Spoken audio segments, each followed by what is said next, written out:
So you think you're ready for PvP? Think again. Most new players make at least a few crucial build mistakes and then wonder why they get deleted in seconds. Once you actually craft your build properly, the entire game changes. You take less damage, deal way more, and actually start winning fights instead of rage quitting.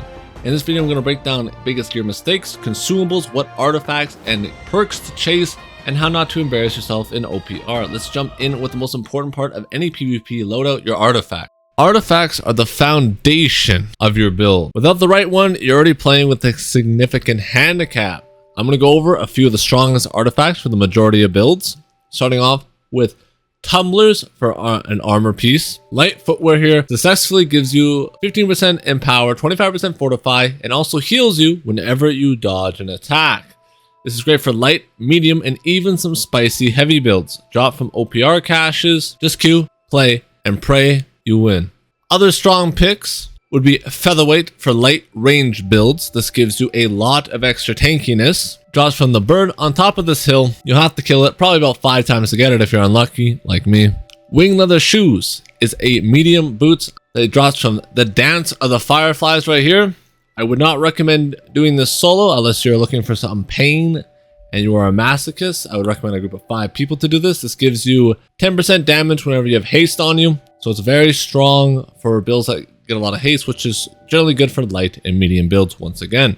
Void dark plate here. This is what I recommend for heavy builds. There is another artifact that is solid for heavy builds as well, but this gives you 20% increased armor, making you a lot tankier that you can get from the BB mutation. M1 to M3 does not matter. Why is this so important? Your artifacts, core power spikes, running the wrong one is like trying to PvP with kitchen knives. It just ain't gonna work out well for you. How about jewelry artifacts? Jewelry artifacts, you can run Ankh if you're in a group. I don't have Ankh on my character, but this increases your healing from healers. But the one I would recommend for the vast majority of builds will be Endless Thirst. Healing consumables are 33% stronger, but survival and mana potion cooldowns are 25% longer. This gives you a lot of extra survivability, especially on light builds where you take more burst damage windows of damage than consistent damage like you would be in a medium or heavy build. Now, what about the weapon artifacts? Well, the weapon artifacts, there's always will be an insanely strong artifact generally for the weapon that you'll be choosing. For the greatsword, Serenity is a must, mandatory, end of story. Rapier, the finisher, absolutely broken. I can't go over every artifact, but make sure you research your weapons well, as these will greatly determine how strong your build is in PvP. Another artifact you can run for jewelry if you are an absolute nutcase like me, Blood Drinker gives you 25% damage reduction, but 25% life steal, sacrificing damage for more sustain, which I personally really love using. This is not good on any range build, but very strong on certain melee builds and very fun. I recommend trying this one out. Now let's discuss perks. These perks are basically required in almost every PvP build. Enchanted Ward or Elemental Aversion. You can't stack these on armor pieces. Frigidant is a very rare exception here, but Enchanted Ward gives you 4% damage reduction from all light and heavies. This stacked on 5 pieces gives you a total of 20% DR, which is humongous in terms of extra survivability. Or you can choose the Elemental Aversion. I recommend this more if you're a ranged playstyle, because a lot of range damage in this game is elemental. If you're melee, I think Enchanted Ward is better, just a personal preference. Another very good perk is Shirking Heals. Dodging an attack heals you for 250 health and 1.5% of your max HP every 7 seconds. This is insanely valuable, especially when you're going solo, man. You need this. Gives you a lot of solo sustain, and without this you feel lost. And then a perk I don't have is Hasted Vigor. Hasted Vigor gives you 10% haste when you have a dot on you. That is incredibly broken. Allows you to get away from those pesky pyromaniacs that are trying to run you down. Now what about equip load? Which one should I be using, light, medium, or heavy? This affects your dodge and your overall survivability, not only from your resistance standpoint, but how much mobility you'll gain in total. Light is great for ranged, fast dodges, squishy, but it's hard to catch. Medium, balanced, so mobile, good for melee. Heavy, slower movement, very stat dense, however. Best for tanks / beginners who are getting new into PvP. If you're a demon, you can go melee with light armor. That only works unless you're absolutely a god at dodging and positioning. So I highly recommend avoiding light melee builds until you get familiar with the game. Now how about gems? Gems are extremely valuable, and I think a lot of people get their gem setups wrong. You have onyxes, which give physical resistance damage absorption, flat DR, and elemental damage absorption, which comes from opals. For my build, I like to run 5 onyxes and 3 opals. This is simply because I'm a melee build. Melee build generally will get hit by more physical damage than a range build will. If I'm range, I would switch it, 5 opals, 3 onyxes, just because a lot of range is, once again, elemental damage. That is why I would avoid running stuff like this unless you see a lot of fire mages or a specific build that is very popular. Then I would run the flat damage reduction gems for that particular element or damage type. But unless you're seeing a lot of that or you're dying to a specific build a lot of the times, I'd recommend just basic DR as it's more reliable and more consistent. Now, what about your heart rune, your ultimate? I think this is extremely important. Solid heart rune form, best heart rune in the entire game, hands down. It gives you mending form, heals you for some 52% of the heart rune damage, some extra armor by 10%, which is nice, but the huge one here is it cleanses all CC on you, giving you a get out of jail free card so you can quickly run away from the bad situation you put yourself into. There are a few other options though. If you're not a little bitch like me, you can run with Brutal Heartstone Rune of Dark Ascent. This is generally better on melee builds that like to get into the fray and want that extra life steal survivability. Personally, I still think Heart Rune is better, but if you're a melee build, this is a solid option. Another good option is Detonate. Has a big AoE burst, good for group pressure. I only would run that if you're not playing in a group. Vines, nice root, very good for a niche crowd control situations. Why is a heart rune so important? Well, it's important because it gives you a more defined playstyle and allows you to more uniquely customize your build to the way you want to play. So make sure you choose the right one here, and also make sure you are upgrading this to the legendary standard here. Get the bonus effects from it. Now, how about consumables? They've added actually a lot of consumables into New World Aeternum recently, which may make it confusing for a new player, but there is a few you should be prioritizing above anything else. That being the infused burst health regen potion here, mixed with a regenerating serum. The serum here is great if you have the chance to pop it, since it gives you stamina on top of sustain, where the burst regen potion is much better if you want a lower cooldown. If you need a sudden burst of HP, the burst regen potion will also just be better. As you can see in the bottom hand left side of my screen, no matter what potion I drink, the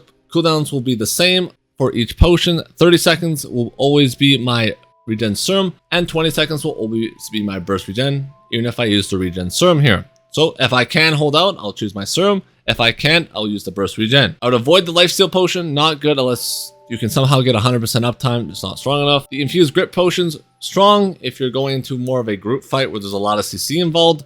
But if you're a solo player, you shouldn't be fighting more than 2 or 3 people. And if you're going into a big ball like 10 or 15 people, then a grip potion can be super strong, as you cannot be CC'd during the 10 seconds. Plus, you should also have a healer with you. And I would also avoid health slot potions at all costs. These are not effective. Now, how about buffs? I recommend always grabbing a honing stone. Common honing stones are 10 gold on the market right now. Highly recommend picking this up if you can. 5% extra damage. A lot cheaper than a powerful honing stone, which right now is 110 gold on the market, which only increases it by an extra 2%. So if you're poor like me, I recommend using a common honing stone as your damage buff. How about your food buff? You have a 48 and you have 44. Always recommend just grabbing that extra 4 stat. Super useful. Plus it allows you to hit breaks points easier. And I'll say most important consumable by far, Desert Sunrise. Reduces the dot duration by 25% for 14 minutes. If you ever feel like you're melting in PvP and you're becoming melted butter, everything's just ransacking you through, you just have no way to sustain, and you feel like you have no idea why you're dying, it's generally because of dots. Dots in New World are very strong, and they have kind of power crept themselves up into the meta. In order to reduce the strength of dots, Desert Sunrise is a must in order to keep yourself alive, especially in a group setting or outnumbered scenario where there'll be a lot of dots stacking on you. Now, how about dust or bombs? These increase physical damage absorption by 35% when you have the tier 5, or you can use the gem variant, which increases elemental damage types by 35% or reduces them. This is actually not flat DR, this is just armor type. So we can see physical resistance 2100. If I pop my oak flash bomb, which is on 8 key here, it only goes up by an extra 100 armor. So these are only for the rich, and these are not as strong as you may think they are. They're kind of weak. They're only useful if you have the money for it, or if you're playing 3v3s and you have infinite consumables. Now, how about getting your stats right? I've seen a lot of players coming with no constitution, too much constitution. How do you get this right? Well, for most builds, 150 will be your sweet spot. 10% critical damage taken is a nice, very good passive, as 10% DR flat on crits is massive for survivability and overall sustain. You can't go up to 200 con if you are running like a pure intelligence build, because after you pass the 350 threshold, your stat scaling drops down significantly because this is the soft cap. So I would either recommend 200 or 150, especially if you're newer.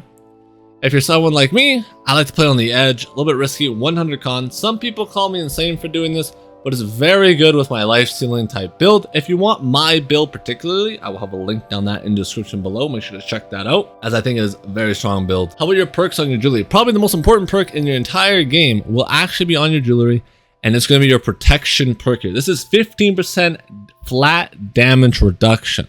This is massive, and you cannot underestimate how important this is. I always recommend taking thrust unless you're a melee build, then you can take slash here. Your other perks that you always want are health and divines. Max HP, super valuable. Divines, very, very good. Increases 10% from all healing effects. That's lifesteal potions, healers, everything. Personally though, for me, I'm an aggressive boy where I heal based off the more damage I deal. So I like shirking empowered. PvP after dodging attack gains 7% in power for 10 seconds. This stacks up to 3 times, so you do got to put a bit of effort. I know. A lot of work playing a video game here, but this goes out to 21% damage, which gives me empower cap consistently 100% of the time when paired with my tumbler boots. For earring here, you always want to bring refreshing toast. Consumable cooldown is reduced by 10%, and then after that it's more of a personal preference thing. Fortifying toast I personally like. Regenerating I also like a lot. Some people like nimble for the stamina regen. For weapon perks, if you have greatsword, it's always going to be trenchant strikes. Heavy attacks deal 20% damage. But for the general perks, if you have a weapon perk that you really love running, I highly recommend putting that on the weapon simply because the stat increases by 50%. Leeching Cyclone benefits tremendous from this. Cyclone hits heal you for 60% of the damage you deal. On armor, that's I think about 40%, so having that on my weapon is a 20% increased heal, which is massive for sustain. Shirking Abyss is also solid on pretty much every weapon. Enchanted is also solid on pretty much every weapon. Light and heavy attacks deal more damage. Attunement here, attacks deal 14% weapon damage every 1.5 seconds. This is also solid on the vast majority of weapons. So these are the perks you always want to be looking for. And if you love a weapon perk, I recommend once again slide that on weapon. And then what about Ring? Hardy is a must-have for every single build in the entire game, simply because the max stamina increase allows you to dodge 3 times. As you can see here, 1, 2, 3. You couldn't do that without Hardy, so you need this on every build. I also then recommend getting a damage type on your build, so that'd be slash, fire, thrust, whatever you're running. You can also run Keen here as well, or you can run Invigorating Punishment. That is also good. This is a PvP only perk though. That is one of the downsides. You run Sacred if you're a healer to get more extra healing, or you can run the perks that give you increased dot duration or burn duration for the fire staff or like a bleed build. PvP isn't about raw or lucky crits, it's about preparation. Your build should feel like a loaded gun, not a rusty dagger. If this helped, drop a comment with your go-to PvP loadout, like and subscribe. If you guys want a more detailed guide, let me know down in the comments below where I go into more mechanics and play style and how to play the game better.